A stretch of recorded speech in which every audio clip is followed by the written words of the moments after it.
देखिए, ये रिमांड तो होनी ही थी क्योंकि कस्टोडियल इंटेरोगेशन के तहत उनसे पूछताछ करनी थी, तो रिमांड तो होनी ही थी। और आज अगर आप देखें तो स्पेशल पब्लिक प्रोसिक्यूटर जो थे उन्होंने ईडी की तरफ से ये दलील रखी कि एक नहीं बल्कि 2 ओकेजन्स पे 2 करोड़ रुपए की रकम लेके दिनेश अरोड़ा जो अभियुक्त थे और अब अप्रूवर बन गए हैं, यानी वो अब सरकारी पक्ष के लिए गवाही देंगे, दिनेश अरोड़ा का एक एम्प्लॉई वो संजय सिंह जी के घर जाकर 2 बार 2 करोड़ रुपए देकर आए हैं। और मैं आपको बताऊं कि ईडी ने यह भी कहा अपनी दलीलों में कि वो केवल अप्रूवर की बात यानी दिनेश अरोड़ा के बयान पे नहीं जा रही है, उन्होंने कॉल डिटेल्स यानी सीडीआर निकाली है दिनेश अरोड़ा के उस एम्प्लॉय की, और मोबाइल की लोकेशन से ये भी पता चलता है कि वाकई उस समय वो संजय सिंह जी के घर पे था। तो ये रिमांड बहुत स्वाभाविक है और मुझे लगता है कि ईडी की जांच में और पूछताछ के तहत इस शराब घोटाले के और भी तथ्य सामने आएंगे। पर भी एक फैसला आया, भारत रत्न रिजर्व रखा गया, क्या कहेंगे?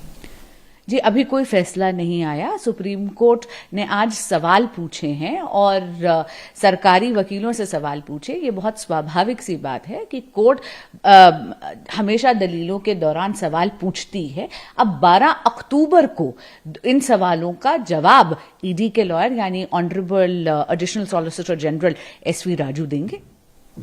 संजय सिंह को जब मैम कार्रवाई से पहले ले जाया जा रहा प्रोसीडिंग में कोर्ट में, तो उन्होंने साफ तौर पर कहा कि नरेंद्र मोदी जो भारत के प्रधानमंत्री हैं वो डरे हुए हैं, जिसके तहत सीबी और ईडी की कार्रवाई विपक्षी दलों के नेताओं पर हो। देखिए, ये बिल्कुल गलत है। आदरणीय नरेंद्र मोदी जी इतने लोकप्रिय नेता हैं और भाजपा और नरेंद्र मोदी जी की सरकार की विकास की नीतियों से भारत की जनता उनको भारत का यशस्वी प्रधानमंत्री तीसरी बार जरूर चुनेगी और पूर्ण बहुमत की सरकार से एनडीए की सरकार आएगी।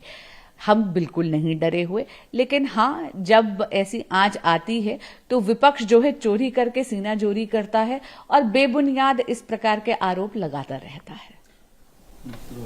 मैम, मुख्यमंत्री अरविंद केजरीवाल सामने आए और संजय सिंह के बारे में उन्होंने कहा कि झूठे मुकदमे लगाए जा रहे हैं, झूठे केसेस लगाए जा रहे हैं, एजेंसीज का टाइम वेस्ट हो रहा है। जी, ये बिल्कुल गलत है। जांच एजेंसियां अपना काम कर रही हैं और जिस तरीके की एविडेंस सामने आ रही हैं कि दिनेश अरोड़ा के एम्प्लॉई 2 करोड़ रुपए 2 बार संजय सिंह जी के घर लेके गए, या संजय सिंह जी ने ये सारी की सारी मीटिंगें करवाई अरविंद केजरीवाल जी या मनीष सिसोदिया जी के साथ दिनेश अरोड़ा की, ये बहुत संगीन बातें हैं और इनमें जांच जरूरी है। तो आदरणीय केजरीवाल जी का ये कहना कि टाइम वेस्ट हो रहा है, ये सरासर गलत है।